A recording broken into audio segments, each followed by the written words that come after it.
أعوذ بالله من الشيطان الرجيم بسم الله الرحمن الرحيم وصلى الله على سيدنا محمد وعلى آله وصحبه وسلم تسليما.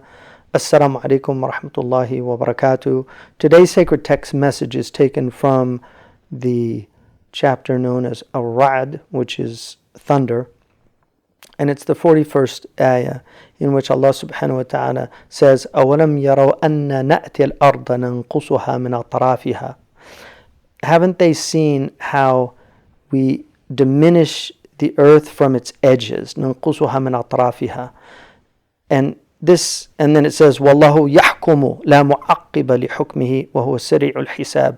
And Allah subhanahu wa ta'ala is the one who makes the ultimate judge, and no one can overrule his judgment, and he is quick to reckoning. So what's interesting about this verse is that while we know that there is a constant diminishment of the edges of the earth with the ocean, so there's always, the ocean is eroding, there's a constant erosion. So the outward meaning is perfectly understandable, but this was obviously not something that the Mufassirun understood, because this comes out of geology and understanding about erosion and things like that. I mean, I suppose somebody could work that out by just looking at beaches and things like that, but most people thought it was always like that. That would be the average thinking. So the way that they understood that, and this comes out of some really extraordinary statements about the Salaf, that they understood the nuqsan, or the diminishment of it, to be the death of scholars. That as the scholars die, there's a loss of a part of the main. There's a loss of the continent, something of the continent, when we lose these great scholars. And so I just wanted to do a reflection on the loss of a really, really, truly great scholar, who we've lost a few just in the last few weeks. I know Shaykh Rayyan of Egypt, rahimahullah. I did not know him, but I saw pictures of him. He was just this beautiful face. Simahum fi wujuhihim. You know, their signs are in their faces. And I know that Sheikh Walid, my brother on the East Coast, told me that he had studied with him, and that he was really truly one of the giants. He was the Maliki faqih and teacher in Al-Qahira. And then also there was some of the Habaib have passed away. And I'm sure there's other scholars around the world, because scholars, a lot of them are elderly, especially the great ones, and we're losing them. But the scholar that I'd like to talk about today was one of my teachers, even though I studied with him for a very brief time, but I did study considerably with his son, so I have a connection to him, a very strong connection through his son, and that was Sheikh Marabt Ahmed Fal al-Amsami. He had a really extraordinary madrasa in what's known as Ain al-Khashba in central Mauritania, and he was just a really stunning scholar. One of the things I think that everybody who visited him was struck by was, one, his countenance. He had a really beautiful face, a lot of light. People talk about he has light in his face, and there was genuinely light there for people that did have the opportunity to see him and experience him personally. Some of that comes through with some of the photographs of him, but he had studied with Marabt al-Hajj in the 1960s. He spent, I think he went there in 1958 and stayed until 1968. He actually married Marabt al-Hajj's daughter, and so she gave birth to a really extraordinary young man who is now a full-fledged scholar in his own right, and really, I think, a exceptional scholar. And that's Marabt Abdullah Wald Ahmedna, who teaches in Tuwaymarat now. He's the son of Marabt Ahmed Fal, and he lived with me in California for some time. He actually memorized al-Bukhari in my house, so it was quite extraordinary to see him just memorizing this book by rote. But really, really amazing scholar and just a man of incredible piety. But Murabit Ahmed Fall studied for 10 years, and when we say studied for 10 years, I'm talking about 5 days a week for several hours every day. It's much more intense the way the Mauritanians study than the way we study in the West. A lot of it involves rote memorization, and some people look at the Mauritanians. I've heard some of the Eastern people say this about the Mauritanians, and I've always felt it was there's a tinge of envy in it. They say things like, oh well, they memorize, but they don't really understand it, and things like that, which is absolutely calumny against the Mauritanian scholars, because while that is true for some students of knowledge and always will be, there are people that have good memories but poor understanding, and there's people that have really excellent understanding and poor memories. So you get, in fact, it's quite rare to get the two together, according to Imam Suyuti, who said that he was one of those rare events himself. But in Mauritania, it's not rare. It's actually the norm amongst the great scholars. And Murabit in Mauritania is not your average person. The Murabit is somebody who actually has a college and is teaching and has reached a real level of mastery. And these are people that it's hard for us in the West to imagine them. So just to give you an example, they memorize the Quran early, usually in the first 5 years of their study. But their memorization of Quran is not like the Quran is memorized in Egypt or in Pakistan or in other places.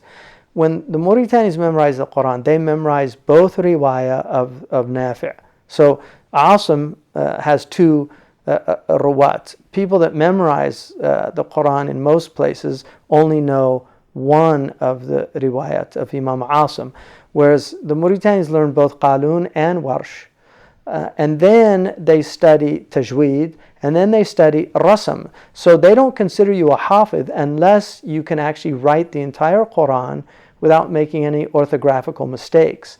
Because they say that's the meaning of hafidh, is somebody who preserves the Quran, not just the sounds of the Quran, but actually how to write it so that the rasm al-Uthmani could never disappear from the earth. So if all the mushafs were burnt, la qadar Allah, but if all the mushafs on the planet were burnt, there would be Mauritanian scholars that could write it from scratch and reprint it as it was, and that's a reality. So he studied with his father first, Murabit Ahmed Fall, and he learned the basic text of that they study there. When the Mauritanians first they learn the Quran, but then they learn they'll read like Al-Akhdari in prayer to learn a basic prayer, and it has a beautiful little section on what we believe, and then on some what would traditionally be called tasawwuf, or things about purification of the heart. And it has a wonderful section in about the illuminating nature of the prayer. So that was the text, the first text that I studied was that, and I didn't do the poem. I actually did the nathar and memorized the whole nathar, which was a little harder than the poem. A lot of the students studied the poem, but and then he learned the next one was Ibn Ashar, and then he studied like creed. They usually study initially a basic creed, like Al-Bulaym, which is from one of their texts, and then the Ajarumiyya in grammar. And then when he did those basic things, he set out to study with Murabit al-Hajj, Wal-Fahfu in Taganat, and he studied with him all of the mutun that they study in the Mauritanian madrasa, which included memorizing the entire text of Khalil, which is a formidable task in and of itself. And he actually studied it twice with Murabit al-Hajj. So he read it once with memorization and then did a second, because it's a difficult text, and it's written in a very, very abstruse, succinct language that just reading the text without commentary is not easy. Some of it can be read, but some of it definitely needs some type of commentary to fill in the gaps. And then he also studied usul al-fiqh. he mastered all of the texts of Arabic that they use there. So that would mean the Ajurumiyya, Mulhat al-I'rab of Imam al-Hariri, which is over 300 lines memorized. And usually they learn with those all of the shawahid, or the examples from poetry and things. And then he learned the Alfiya of Ibn Malik, and then he studied the Ihmirar of Bin Buna, which is like all of the things that are absent from the Alfiya that are in there. So there's a lot of really interesting. So the total of it is literally several thousand lines of poetry just in grammar, to master grammar. And then he studied logic, and then he studied rhetoric. These are the real fundamental sciences of of our tradition, Islamic scholastic tradition, which we in the West call the trivium. So these are also the fundamental sciences. So we share that with the West, and that's one of the things that we're really trying to revive in Zaytuna, because while it's still taught to a certain degree in a lot of the traditional schools in the Muslim world, unfortunately it's really, really rarely taught anymore in the West, except by Christians who recognize the importance of it to study their own tradition. And then in 1968, he went and he established his own madrasa after studying with Mawlana al-Hajj for several years, and began taking students. Very profoundly pious man, had a deeply dyed spirituality. One of the things that was noted about him was that he really took on the practices of his teacher. Mawlana al-Hajj, I was told by one of the people that had known him for over 70 years, he said that he is absolutely certain that nobody's ever heard him speak ill of any human being. Mawlana al-Hajj. And Mawlana Ahmed Fal was like that, which is really just a stunning testimony to uprightness, because it's just so difficult for people not to speak about other people. Sidi Ahmed Zarruq says one of the most dangerous questions you'll ever ask is, how's so-and-so? Because he said it opens the door to backbiting. And people now, they backbite with impunity. They don't really think about it. They talk about people. Even rolling the eyes is considered backbiting if somebody's name is mentioned. All these type of things. So it's not just the words. And now we have texting to people to help them facilitate their sinfulness, and internet comments, things like that. It's really amazing. So, but he was noted for that, like just total uprightness. He comes from the Masuma clan, which the Zawaya in Mauritania are basically the scholastic masters of the Mauritanian tradition. So Mauritania has a very interesting, it's actually very similar to how India, the Hindus, have their stratification. So you have the Brahman, and those are the Zawaya clans. Those are the people of study and devotion, intellect. And then you have the what they call the Arab, which are the Kashtiya in the caste system that they have in India. These are the warrior clans. And then you have the Sunna, which are like the Vaishya clans in Hinduism. And then you have the Haratin, and then you have the Zanaga, which the Zanaga also are akin to the Vaishya class probably, but they really stratify, and it was originally introduced many centuries ago as a way of just having a functioning society. So each group, it was really like a kind of in management, it's basically a division of labor. Essentially, that's what it would be called. One of the things about Hinduism, which is interesting, even though they codified it in their religion, these are natural phenomena in every human society. So if you look in the United States, for instance, we have the warrior class. The Kashtiya would be the military and the police, and then we have like the Brahmins. Those are all the educators, the university professors, and also the political class is supposed to be like that, even though they're very often are wanting.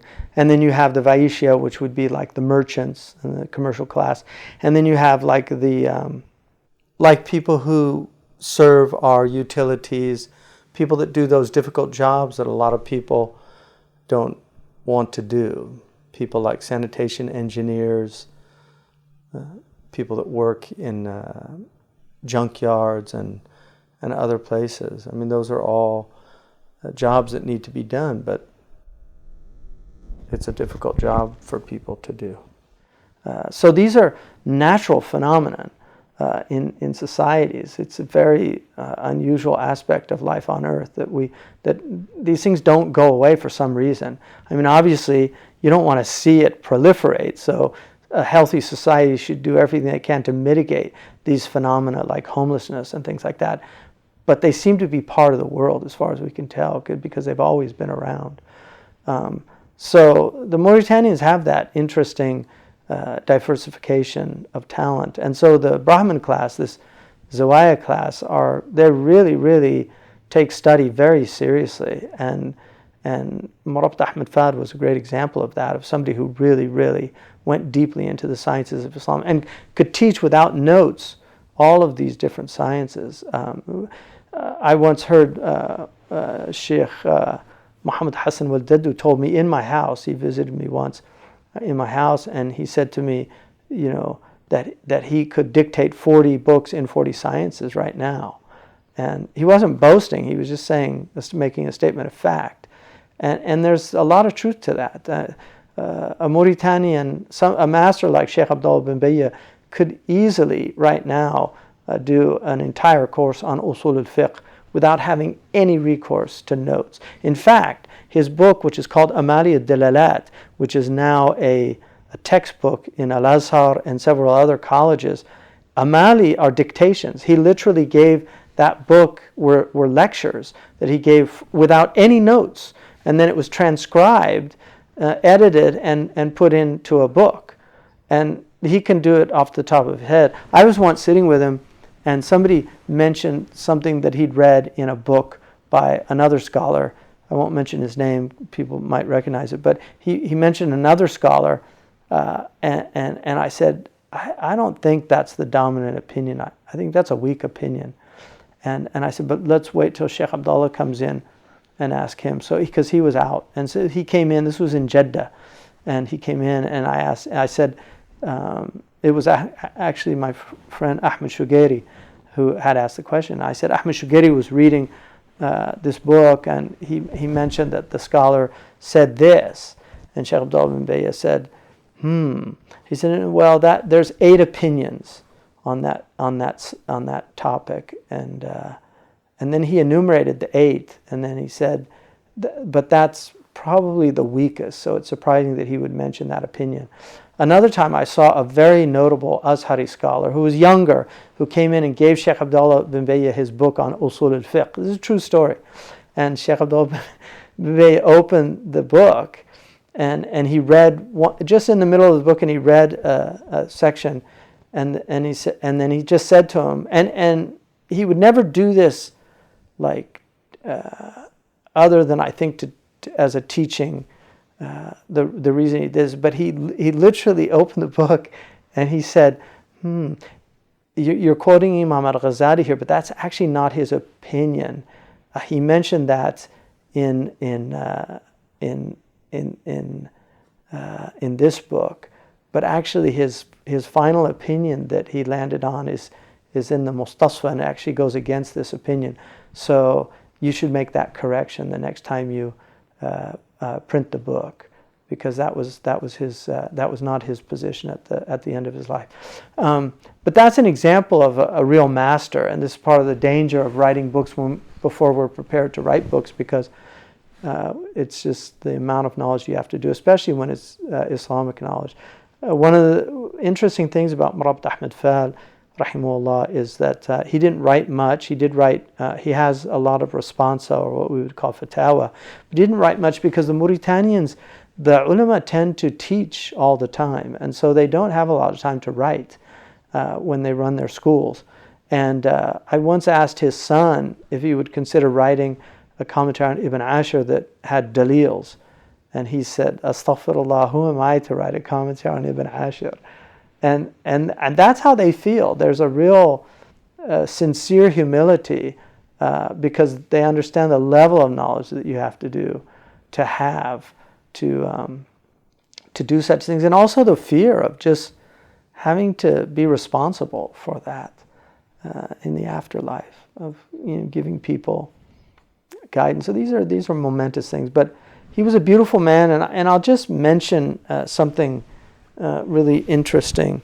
And I've written an obituary about him, and you can, if you go onto Sandala's website, you can find the obituary and see some pictures of him.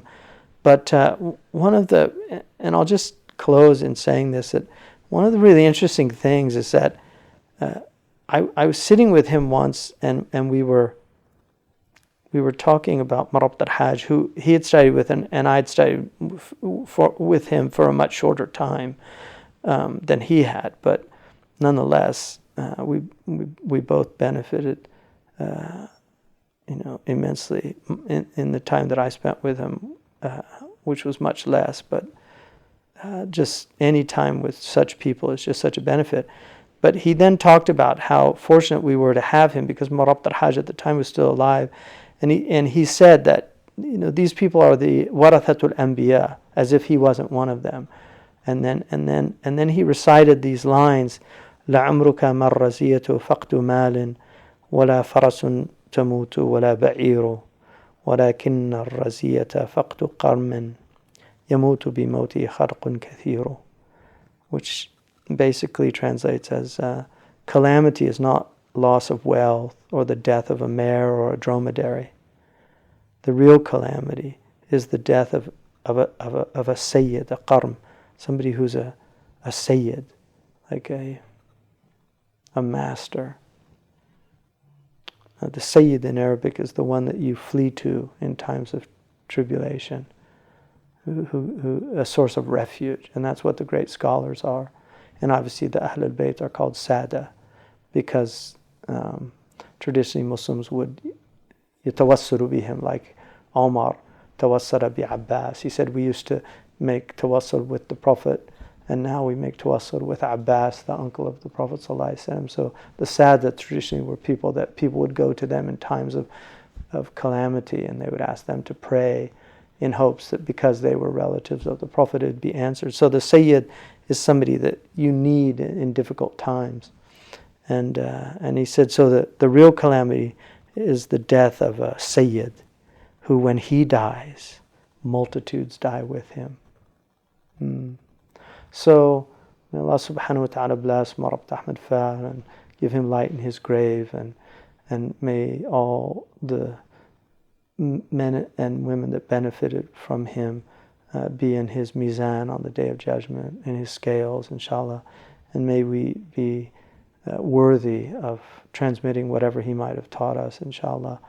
And may Allah subhanahu wa ta'ala bless all of you. These scholars, many of them are leaving us now, and to be really, really, and I'll say this in all absolute sincerity.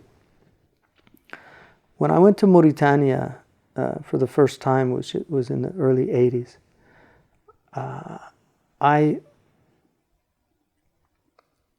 I saw something that really was quite unusual. People think I romanticized it, but they don't know what I saw there. And just to give you a glimpse of it, when I was in a small town called Geru, and one night I was with somebody named Muhammad al-Masumi, who actually died from cancer and is buried in Granada. He's from Marabt al-Hajj's clan. And he and I walked up there's near Sheikh Khatri bin Boiba's house. We walked up onto this huge mountain of sand. It was just, Kathib. And it overlooked this stunning city that you just couldn't have imagined it, because it's so vivid in my mind what I saw right now. This is almost 40 years later, and it's just so vivid in my mind that I can almost see it. And it was all mud houses. There was no electricity. This was after Isha, and it was really, really dark. The diamond sky was completely illuminated with stars. And if you've ever been in deep desert on a clear night, you know what I'm talking about. Just extraordinary. And I'm overlooking this beautiful city and there was enough moonlight to just see the city. It seemed as if from every single house, the Quran was being recited, and it was like a humming of bees. The entire village was reciting the Quran. And I just started weeping.